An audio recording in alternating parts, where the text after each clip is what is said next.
I was recently at a confirmation mass, and during the homily, the priest who was preaching, he talked about a story regarding a young woman who learned CPR, this young girl who learned CPR. And right after she learned CPR, shortly after that, she was driving with her grandfather, and they're driving down the road, and they see this group of people at the side of the road. They're huddled together, and in the middle of this group of people is a man who's unconscious. And she begged her grandfather to pull over the car, like perhaps she could help.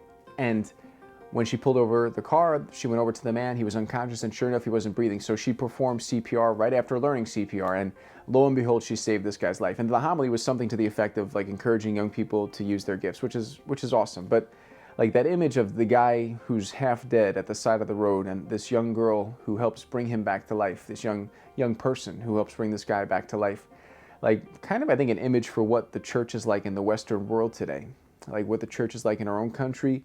How so many local churches in the Western world, local dioceses are shriveling up.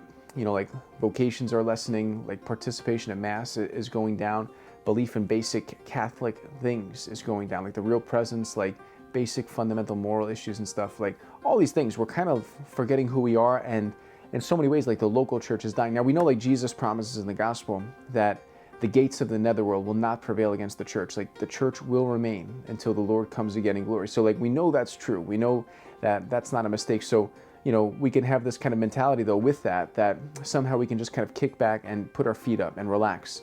We can kind of presume that God's just going to magically take care of everything. But that's not true. Like we forget in history as well, in church history, there's been local churches that have shriveled up and have ceased to exist. Really, like, you hear about these titular dioceses that auxiliary bishops get an honorary sort of title, and it's dioceses that are no longer in existence.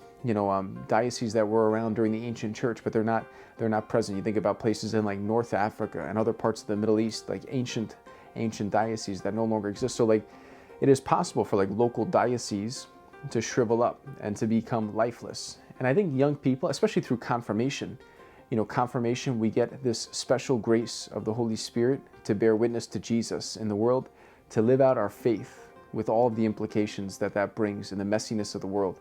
And like for young people, so often this mentality, the prevailing mentality, like after you go through a confirmation program, you check off the boxes, you get your gown to wear, and you sort of graduate from church and you never see him again. There's the joke that if you want to get rid of a young person at church, you want to get them to never come back, you confirm them.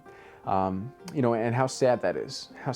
But I think in so many ways, like, when young people feel like they want to do something, or they want to feel like they're really helping to do something significant, that special grace that we receive at confirmation to bear witness to Jesus in the world, to live out the implications of our faith through our daily lives.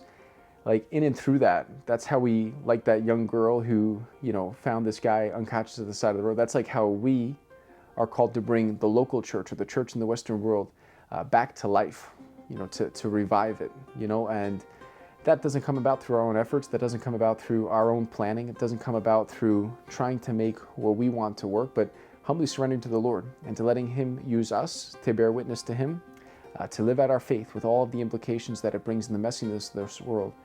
So through confirmation, through living out our faith, through bearing witness to it with the messiness and everything else, like God's at work, okay? So comment below, let me know what you think. If you agree with me, you disagree with me, whatever. Like the video, subscribe if you like my videos, and hope to see you around. God bless you.